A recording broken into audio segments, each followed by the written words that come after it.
हाय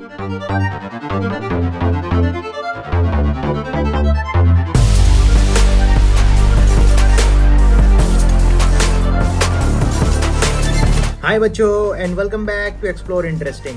तो यार अभी तक लाइन चार्ज के में अपन ने सीखा है कि अगर हमारे पास कुछ लेंथ की वायर हो या इन्फिनेटली या सेमी इन्फिनेट वायर्स हो तो उसकी वजह से कुछ आर दूरी पे फील्ड कितनी होगी, वो सब हमने अपने लास्ट वीडियो में सीखा।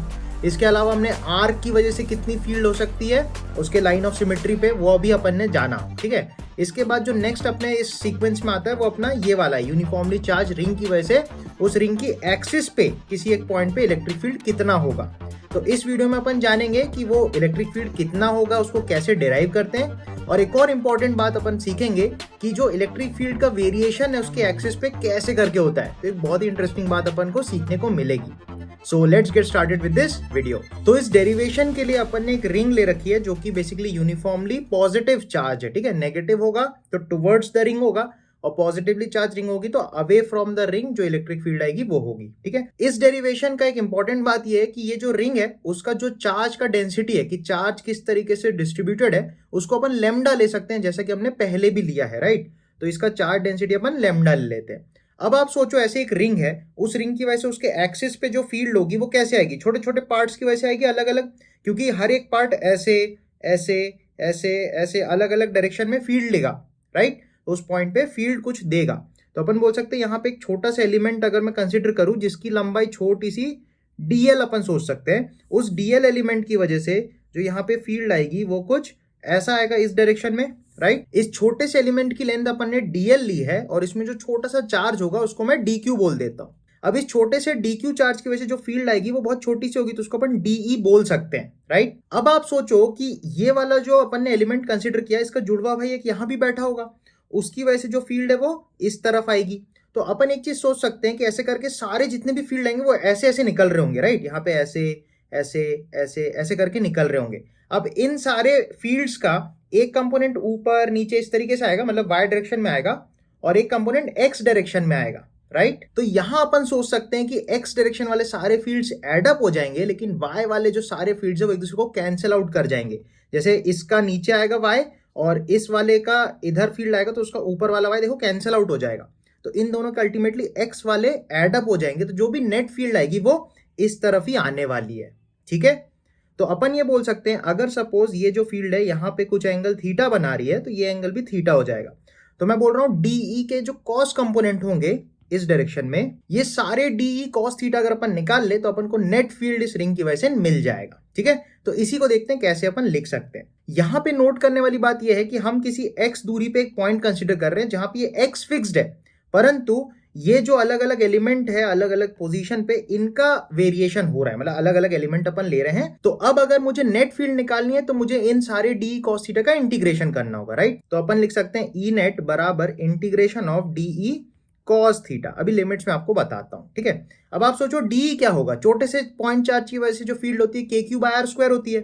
तो यहां पे अपन लिख सकते हैं के क्यू की जगह लिख दूंगा D Q upon R square. तो आर जो है वो अपना ये वाला लेंथ हो जाएगा। ठीक है, तो अपन बोल रहे हैं ये वाले लेंथ की वैल्यू कितनी हो जाएगी, आप देखो एक्स है हॉरिजॉन्टल में और वाई में आर है, तो हो जाएगा under root X square plus R square. ठीक है, तो उसका स्क्वायर करोगे तो रूट हट जाएगा तो अपने को मिलेगा X square plus R square और यहाँ पे आएगा कॉस थीटा। ठीक है, अब यहाँ पे जो कॉस थीटा है उसको अपन ऐसे भी तो सोच सकते हैं बेस अपॉन हाइपोटेन्यूज।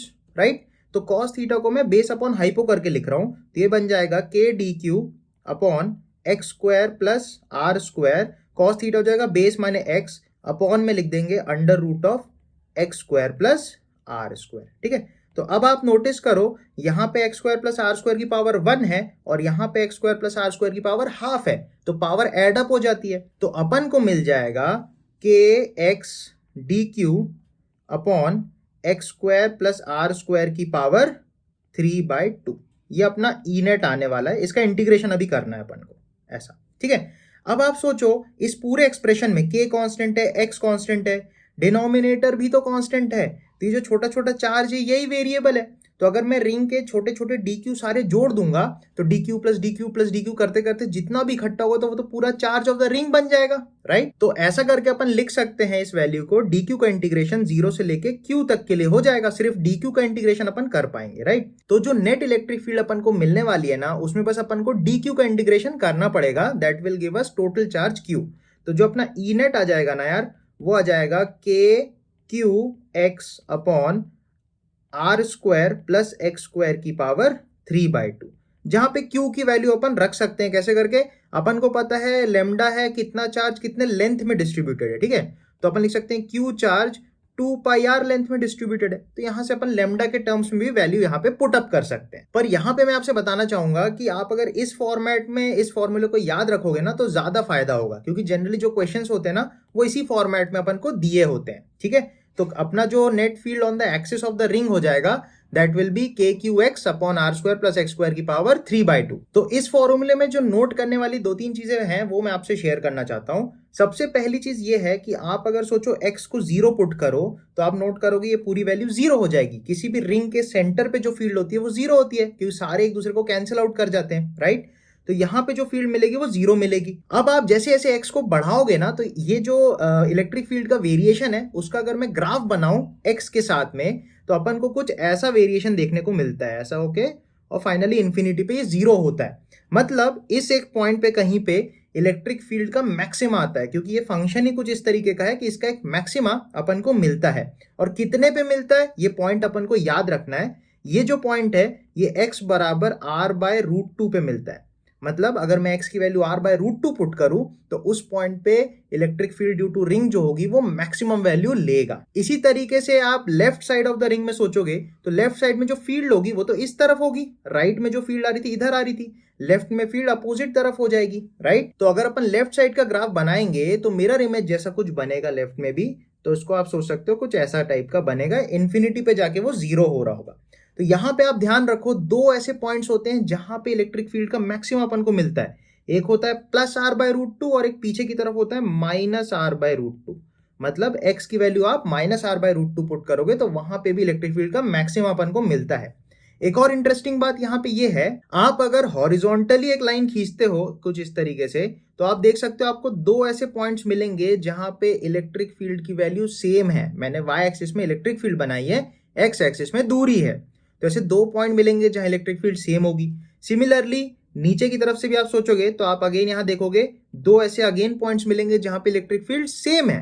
तो यहां से अपन देख सकते हैं अगर अपन मैग्नीट्यूड ऑफ इलेक्ट्रिक फील्ड की बात करें तो एक वैल्यू, एक पर्टिकुलर वैल्यू इलेक्ट्रिक फील्ड की हमें 4 जगह मिल सकती है मैक्स टू मैक्स। मतलब अगर मैं बोलूं इलेक्ट्रिक फील्ड मैक्सिमम का आधा कहां कहां हो सकता है, तो आप सोचोगे एक लाइन ऐसा खींचो, यहां यहां मिलेगा और उतना ही यहां भी मिलेगा। तो ऐसे 4 पॉइंट्स हैं जहां पे इलेक्ट्रिक फील्ड का मैग्नीट्यूड सेम हो सकता है, ऐसे 4 लोकेशंस हो सकते हैं। तो ये एक बहुत इंपॉर्टेंट पॉइंट है जो कि काफी सारे एग्जाम्स में काफी सारी जगहों पे पूछा जाता है, तो इसको आप ध्यान रखना हमेशा कि इलेक्ट्रिक फील्ड का वेरिएशन कैसे होता है और ऐसे 4 मैक्सिमम पॉइंट्स होते हैं जहां पे इलेक्ट्रिक फील्ड का मैग्नीट्यूड सेम पाया जाता है, ठीक है। इसको आप ध्यान रखना, मैग्नीट्यूड बोल रहा हूं बिकॉज नीचे नेगेटिव होता है ऊपर पॉजिटिव होता है, इसलिए मैग्नीट्यूड बोल रहा हूं, ठीक है। तो फटाफट से एक बहुत बढ़िया सा क्वेश्चन अपन इस पे देख लेते हैं जिसको सॉल्व करने से अपन को इस कॉन्सेप्ट में और ज्यादा कॉन्फिडेंस आएगा, ठीक है। तो इस सवाल में अपन से पूछ रहा है कि maximum electric field on the axis of the ring अपन को पता करनी है, उसकी वैल्यू कितनी होगी ये निकालनी है। तो अभी तक अपन ने जो फॉर्मूला डेराइव किए that is electric field on the axis of the ring, उसको अपन लिखते हैं के क्यू एक्स अपॉन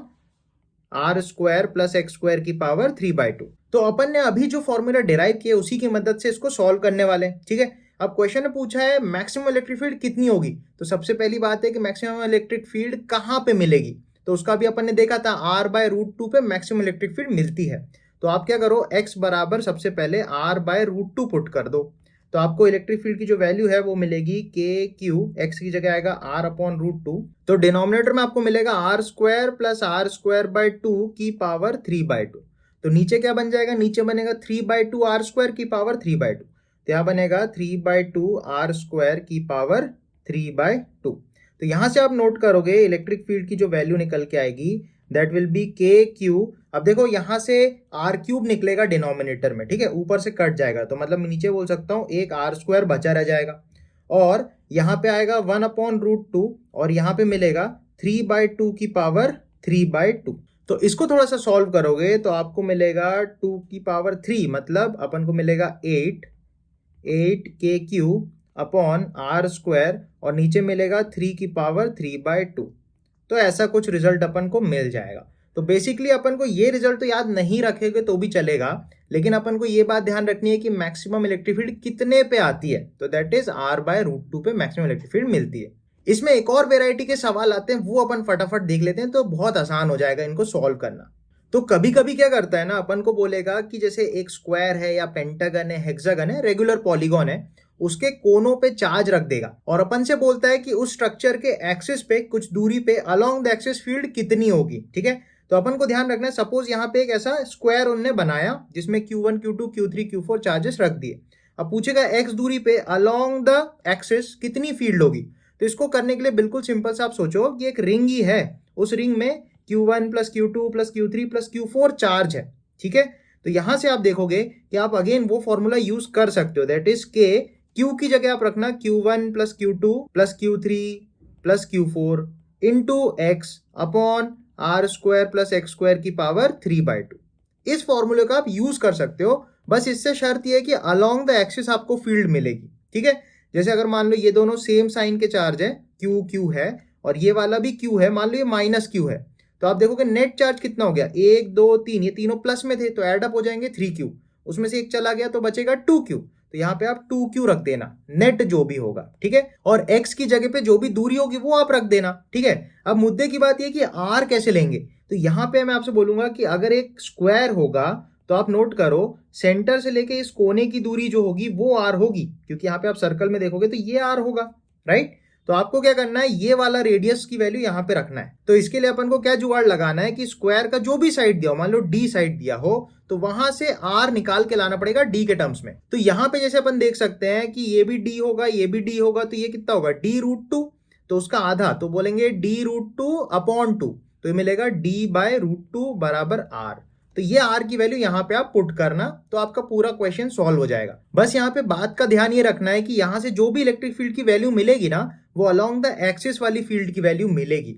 हो सकता है कहीं पे ऐसा चार्ज डिस्ट्रीब्यूशन दे दे जिसकी वजह से ये वाली फील्ड तो आएगी नो डाउट, परंतु ये वाली भी आ सकती है। तो इधर वाली के लिए आपको थोड़ा सा कैलकुलेशन करना पड़ेगा इंडिविजुअल चार्जेस का लेके, फिर वेक्टर सम आपको करना पड़ेगा।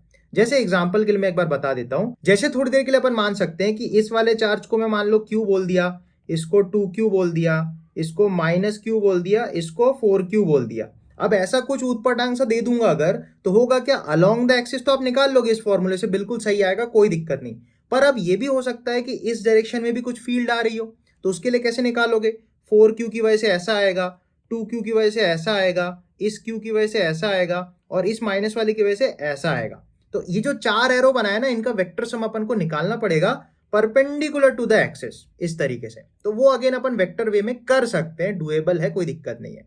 तो अपन को बस ये ध्यान रखना है कि इस फॉर्मूले से अलोंग द एक्सिस वाली इलेक्ट्रिक फील्ड अपन को मिलती है, तो काफी सारी जगह इसी से काम चल जाएगा। ठीक है, तो आई होप इस वीडियो से आपको electric field on the axis of a ring जो कि यूनिफॉर्मली चार्ज्ड है वो बढ़िया समझ में आया होगा। इसके सवालों को आप अच्छे से एक बार ट्राई करो, अगर कोई भी प्रॉब्लम आती है तो मुझे कमेंट सेक्शन में जरूर बताना, तो मैं आपकी डेफिनेटली हेल्प करूंगा। ठीक है, तो इसी के साथ अपन वीडियो को कंक्लूड करते हैं, फिर मिलेंगे अपने नेक्स्ट सुपर ऑसम वीडियो में, जिसमें हम चार्ज्ड डिस्क की वजह से क्या इलेक्ट्रिक फील्ड होगी वो देखने वाले हैं। ठीक है, सो स्टे ट्यून्ड, और अगर चैनल को सब्सक्राइब नहीं किया तो जरूर से सब्सक्राइब कर लेना। मिलेंगे जल्दी अगले वीडियो में, टिल देन बाय बाय।